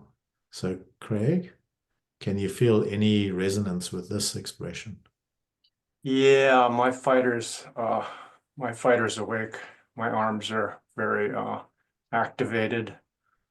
Do you want me to get into it? I'm not sure what.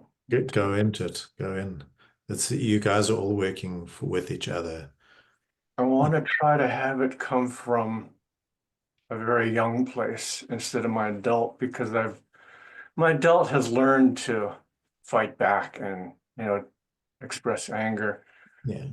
But I also want to make sure that it comes from a place that's not developed. Just let it come from the place it comes from, and we'll see where that is. If it I comes from the like adult, this child wants to just say why. First of all, I don't understand why I'm separated, why I'm put off in this box.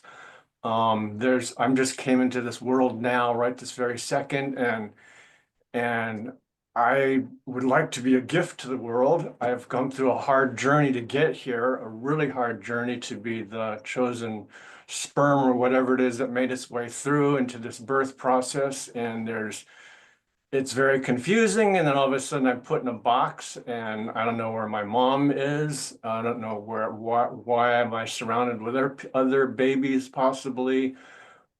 It's just wrong. All the things that I need, I'm getting the opposite of that. And it's cruel and it's abuse. This should not go on any longer. It's it's so backwards. The whole system is so backwards as to what I need and what I deserve to have is not given to me. Beautiful. And it's there, as an adult, I see the gift in it because it's put me on this lifetime search, and have discovered many things, but Not going that there. inner Not child, doing it my right. inner child is still like, what the hell, Yeah. There's a big fuck you that is wanting to come out. Yeah. Yeah, I wasn't sure what's allowed here, but Well, I just made it allowed. I don't know if it's allowed somewhere else, but it's it's okay. totally a fuck I'm you. South African. Yeah. It's totally a fuck you because I'm the one that's getting fucked, and it's not okay. That's just not okay. That's just not Yeah. right. I'm born into a world that has adults that are supposed to understand these things and watch out for children, watch out for people that are just being born. But that's it's not. Yeah. And how are we doing lemongrass? I feel kind of numb. Yeah. Yeah. Yeah. Beautiful. So we're just in a constellation, just for everyone else that is here. Yeah. So this is actually a little bit more like tribal systems would actually work with trauma, is that you would be sitting in a circle typically, and each expression of the different sides of what is going on would come in and be expressed. Yeah. And this is kind of not that common in the West, that we do it in this way, that we facilitate actually groups of people that have different pieces of the puzzle, so that one person doesn't have to do the entire piece of work themselves.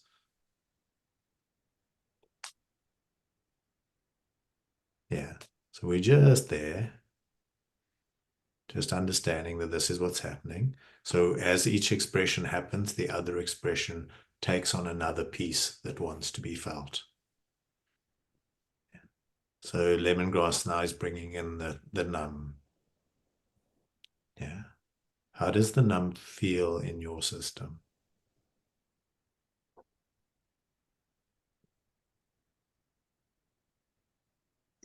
Like debilitating, Yeah. kind of debilitating. Yeah. Here's why you're mad. Yeah. Yeah. That's it.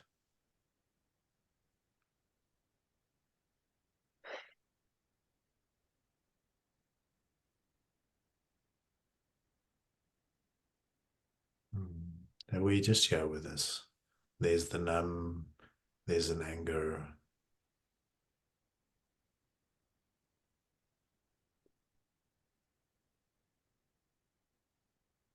And we're in a deep, deep trauma vortex. Yeah.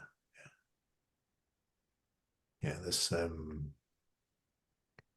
This is like the most terrifying stuff for a young one, is to be in this. And so we've seen the expressions. It's the collapse, the numbness. There's some anger, but the anger can't be sustained in a way, because it's like it would try be angry and then it would collapse again.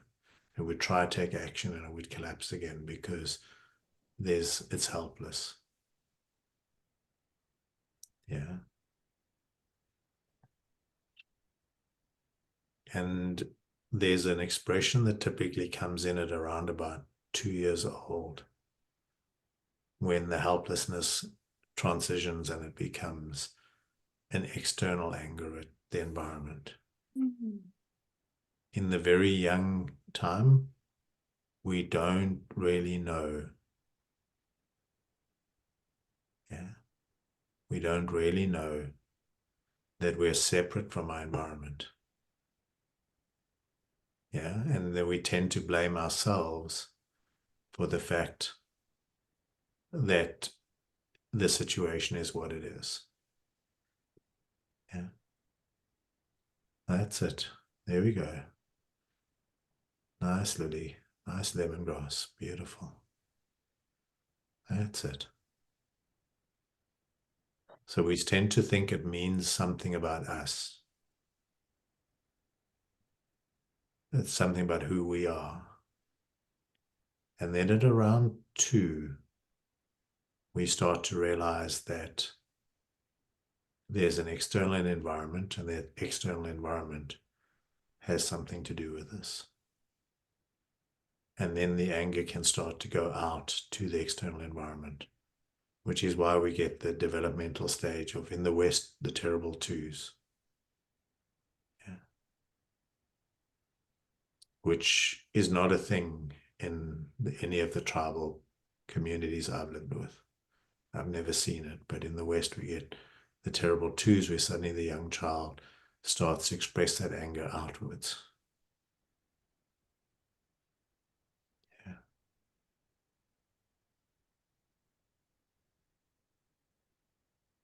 And it's a crucial developmental stage,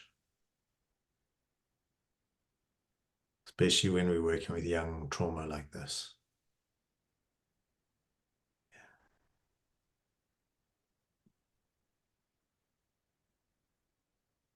So we're just here with that knowing. Yeah. And we can't force that developmental stage to happen. We can't make it happen because we think it should happen. It happens when there's enough safety in our current environment that the nervous system just naturally starts to feel anger. Yeah. And rage.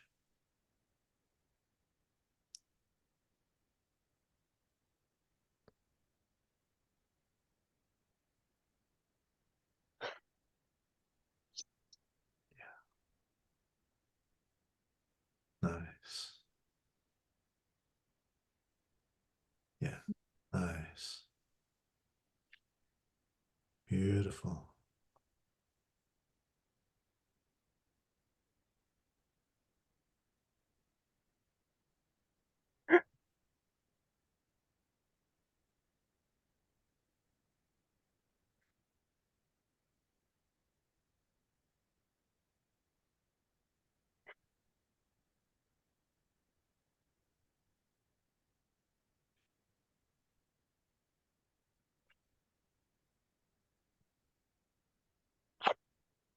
Yeah. I just want it to be over. Yeah. Yeah, sweetheart. I understand.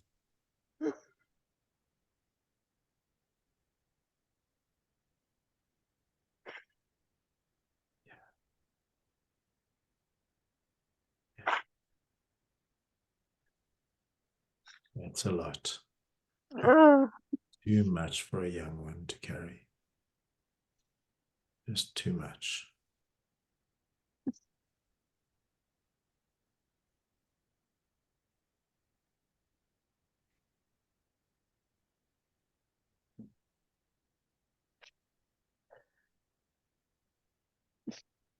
Mm.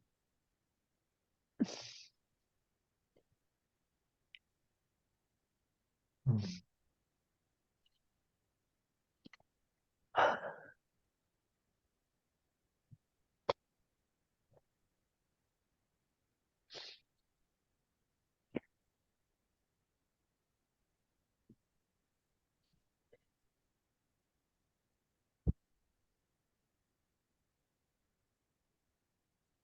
Mm.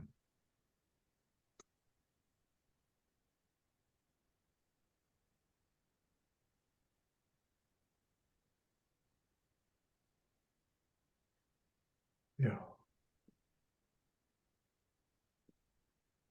Nice. So we're navigating a real group trauma here.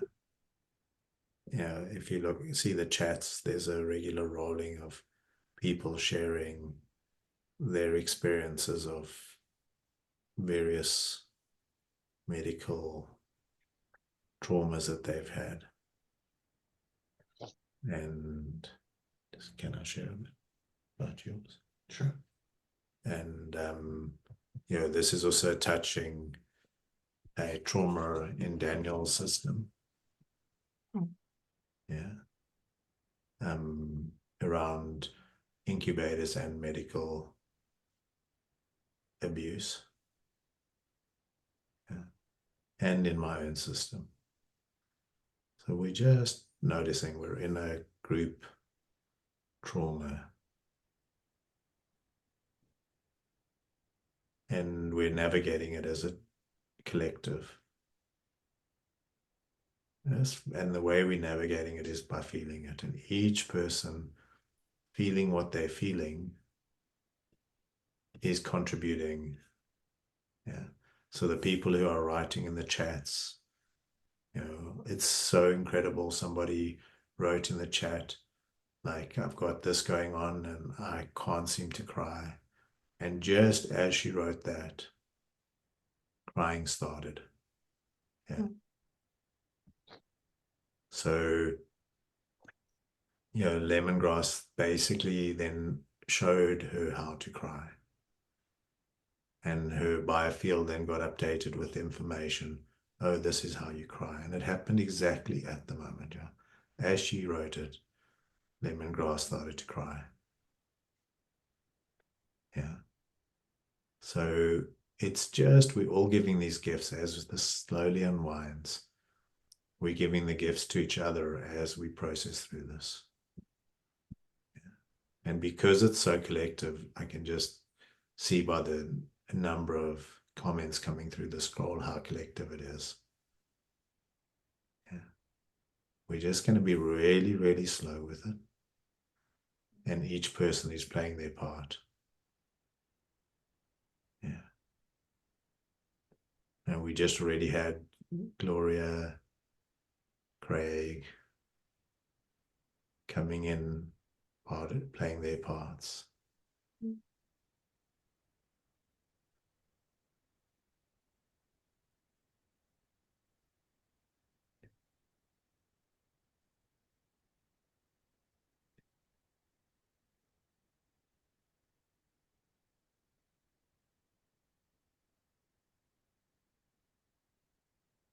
Beautiful. Nice. So just noticing the field is shifting.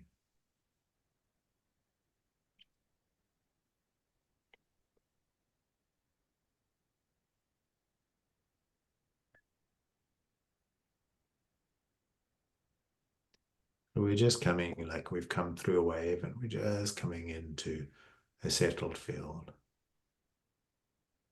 We're just letting that settled field relax for a few more moments.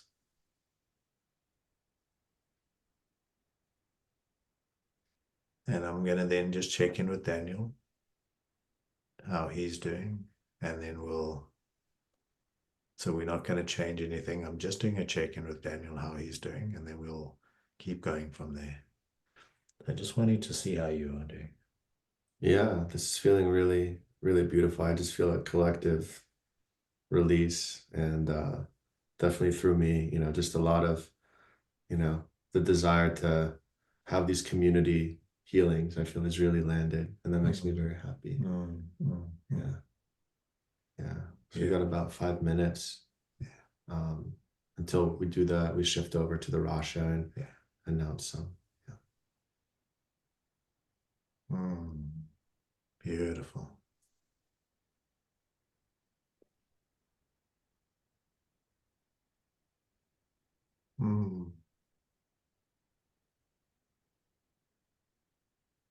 Thank you, Daniel, for calling on me, and Gabriel for your guidance, and just appreciation for the tribe. Yeah. It's just a communal feeling that Yeah. we don't have to do it alone. Yeah. Mm. Yeah. Thank you. Thank you, all the people who came online and played their parts, and the people who got brave enough and got chosen to come in and do this in front of a group of people. You know, it's mind-blowing to me that anyone is brave enough to just step in and do this type of deep work in front of 100 people that they don't really know. So those people who stepped in and put their hands up, and those people have been here and sitting and being present as this has moved. There's so much gratitude to this community, this tribe, this building of something new. Like as we move into this next iteration of humanity and of the earth, and the people who are showing up to meet their leading edge as we go there. Yeah. And heal the traumas that are wanting to be healed and integrated. And so that we're projecting our gifts into the next iteration. And so much courage and bravery and dedication from so many people to be here. Thank you so Thank much. you. Thank you so much, Gabriel and Daniel. Everyone here. Well, let's take a minute to take a breath, and we're getting ready to go into the Rasha frequencies, which is just going to bathe us all in some incredible frequencies that can help us really integrate all of this this magic and the codes that we all receive just from listening and seeing and being present. So just wanted to make a reminder that we are starting our 6-week container with Gabriel soon. And anyone that joins is going to have plenty of opportunities for these one-on-one interactions with Gabriel and his incredible team of facilitators and with me. And so I see a lot of hands still raised. We want to be able to get to all of you. So would invite you to join. And you can also get an add-on of 6 private sessions with one of these facilitators as well, which is really, really powerful. I haven't even done 6 myself, and my life has changed. It's been just mind-blowing. And of course, we're all, the Rasha 6-week set of 12 sessions is also starting at the same time. So you can choose one, the other, or both. We'll be sharing more about that. But these are the ways that you can be supported to really shift into the new year with a safe, embodied presence that magnetizes beautiful things and more support and healing. So I invite you all to check it out at dreamporting.com/thrive. And if you want to meet Gabriel and I in person, we will be together in Mexico in mid-February for our Ascension retreat. So that's also happening, and we'll be going so much deeper in that in so many ways. Yeah. And my wife will be there as well, because I saw a number of people asked how they could work with my wife. She'll be there, and she'll be one of the people that is available to do one-on-one. So you could book 6 sessions with her, which is at an incredible discount from her normal rate for the duration of this course. It would be an incredible opportunity I saw 3 or 4 people asked about her. She talks to animals. Just miraculous stuff happens every moment. She just has a whole different set of gifts. Yeah. She's something special. Any closing words before we transition? I think we're kind of at time. Yeah. Beautiful. Yeah. Once again, thank you, everyone. While Daniel does his piece. Thank you, everyone, for Thank you so much. Thank you so much. so beautiful. And if anyone has questions about the offers or the retreat, let me know in the chat, and we can answer them quickly as Yannick is getting ready to chime in here.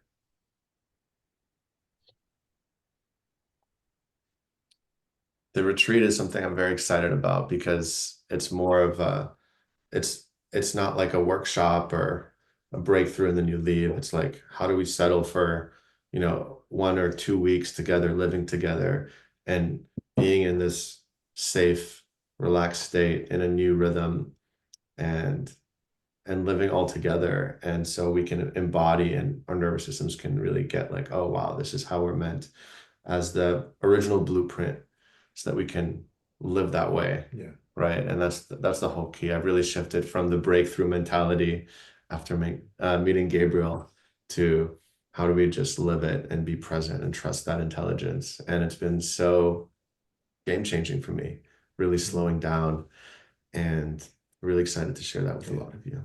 Yeah, and there are going to be a number of us who are doing this work that will be there. Yeah. Yeah. So some of our other students are also going to be there, and they are incredible practitioners in their own rights as well. So they're students of ours in this work, but they're incredible practitioners in their own work as well. Exactly. Yeah. So we'll be putting up an image and a little bio of each of them, but there's 3 of them. Your incredible wife and Silas, yeah, and Nichelle. And Nichelle for this, yeah. Yeah. So you can work with the masculine or feminine and just really tune into which one you're guided to do this work with, at least for this next series. Do you ever do this work for a mom and a child together? Absolutely. I mean, my favorite and our favorite way of working is with families and with people that are in some sort of a relationship. So intimate relating, business relating, because it just, when we're working with multiples, you just get amplification of everything. Yeah. Yeah, I think that's the best way if you can, if you're with a partner or if the gift is when you're both open, right? It doesn't matter how deep the trauma is and stuff like that. Really, the number one factor is just, are you willing? Are you open? And that's really all we need to really allow those miracles in. Yeah. Yeah. I mean, my wife and I have been with our teacher for 6 years. So pretty much when we met, she was already my teacher and my wife started working with her. And yeah, it's just been incredible being supported within that framework. Yeah, that's beautiful. Doing it for the family healing together, if we can, is really beautiful. And oftentimes we're meant to do it first and trust the intelligence that as we embody it, they'll feel safer later to join and also not rush that process and trust that. But that's what we're going to go deep into in the 6-week container where, big parts are how to unlock that survival and thriving nervous system to allow in deeper intimacy. And we can share that with our family. We can share that with our partner or attract the partner and clients and friends and all of these incredible levels of abundance that we're meant to live with if we only, right, just went back into that natural state of allowance and presence. So Yannick is hopping in a moment. And yeah, this next part, if you have headphones, you can put them in. And Yannick's going to just speak for a few minutes here. And then we're going to go into an even deeper state of receiving. So I highly recommend you stay on. And if you have any friends or family, take a moment to send them this link, right? It's a gift, and this could potentially help transform their lives. Beautiful. So let's see here.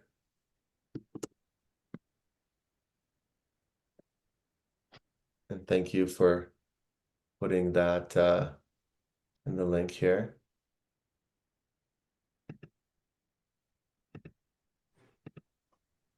Hello. Hey. Hello, hello.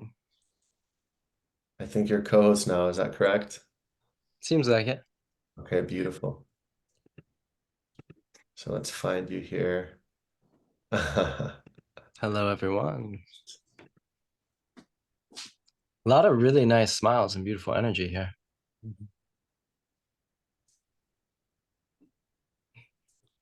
Well, Hello, thank you, hello. Kelly, for being here. We're going to give you the mic to take it away, and we'll see you all very soon. Enjoy this journey. Lots of love. Hello, everyone. So nice to be here. Hello, hello. Yes, I'm just jumping in. Obviously, you guys have been here for a little bit. I'm in my studio here in Austin, Texas. Little photo. Then we got Rasha over here. A lot going on. There you go. A little peek of what's happening behind the scenes. So I'm going to drop in with you guys for just a minute about Rasha. Some of you have done this before. For some, it's your first time. I'm going to start with the basics and just share a little bit of my experience in about 15 minutes. And then we'll do a meditation, and it's going to be super awesome. We have custom frequencies picked out for you guys. And so whenever you do your session, you'll basically be listening to sounds. That's what seems to be happening on the outside. You're meditating and then listening to a set of binaural entrainment frequencies that will help to take you to a very parasympathetic and relaxed place. And somewhere in that process, miracles happen.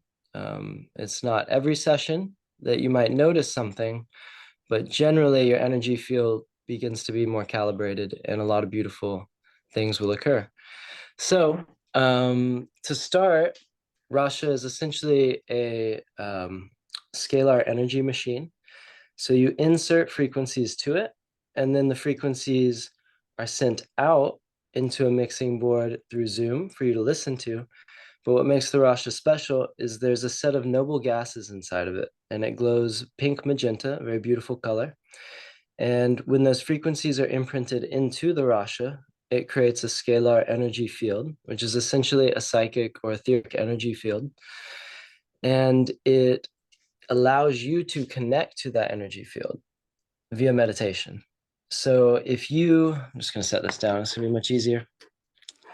So if you guys have meditated before, then yeah, we got some questions in there. Feel free to ask me any questions in the next 5 to 10 minutes. You can just rapid fire them in there. I'm going to keep talking, but I'll try to answer a couple of them at the before the start, but some of them will just be better at the end. So we're going to come back online after the meditation and talk to you. So you'll have plenty of time to ask questions and just get anything you're curious about answered. So to start with the Rasha, we're basically imprinting frequencies into a scalar energy field, which is an etheric energy field. And then you are meditating with the technology, and it allows you to receive that in your energy field. I've been doing this for 3.5 years, almost 4 years now. And all I can say is over the initial 6 months, I was amazed and beyond belief in what I witnessed. And then it just increased over time. I'm even more a believer than I was at the beginning in the possibility of miracles. And I think that the remote sessions actually have a capability to be much more powerful than the in-person sessions. So with all that said, we're essentially playing customized frequencies for you guys. That means we've tested this entire group of what is now 160 people. And we did that through muscle testing remotely. And we just created a list that was for this cohort. So out of everybody that will be here on this day and time, which frequencies do they need to hear are the most significant and important? So what you're experiencing is not just a randomized selection of tracks. There's quite a few to choose from, over 200 or 300, and they all do specific things.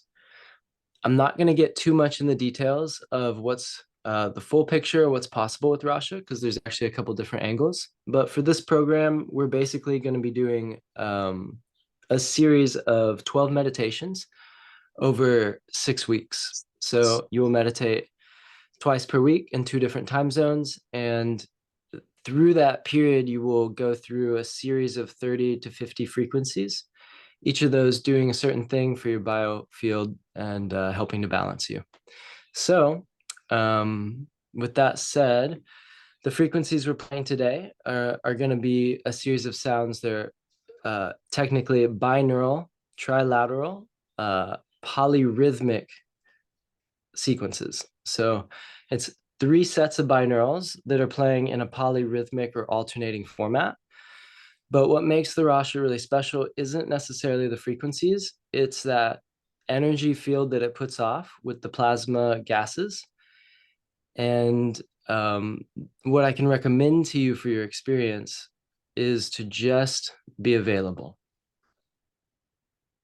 That's it.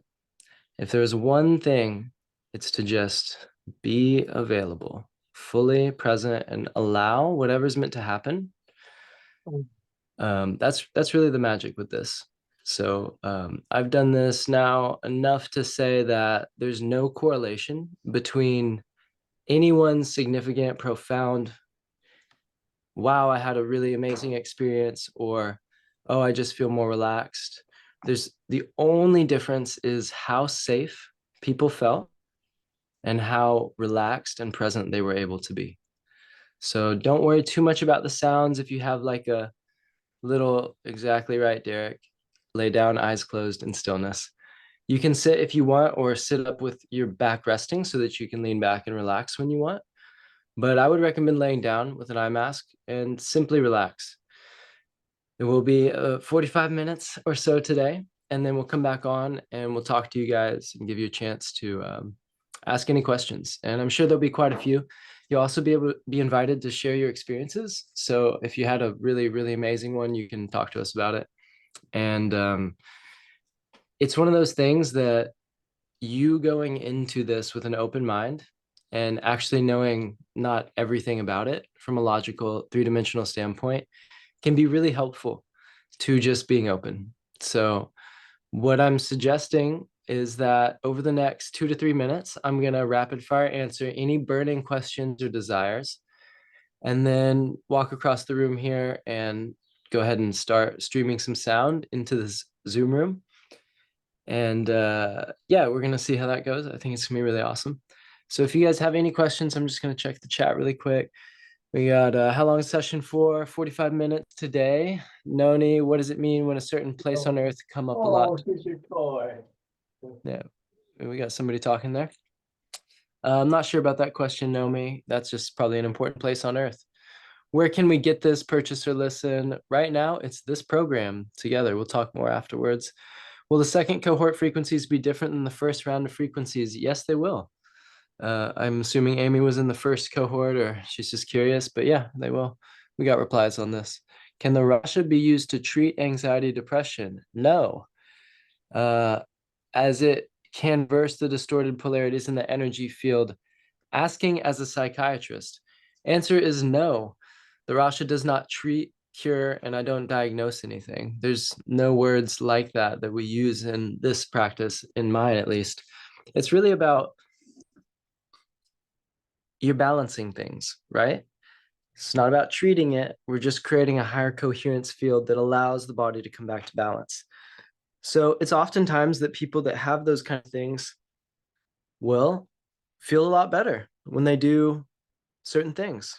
And that could just be a sound bath or, you know, but I do see a lot of shifts in people. I can't really comment on your question specifically.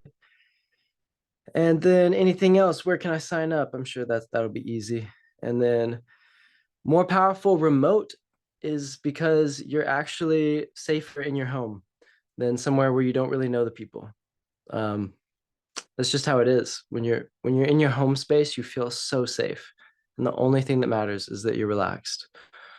And then someone said something about how do you release lots of anger, low vibrational, and yeah, low vibrational energy and anchor the feeling of peace.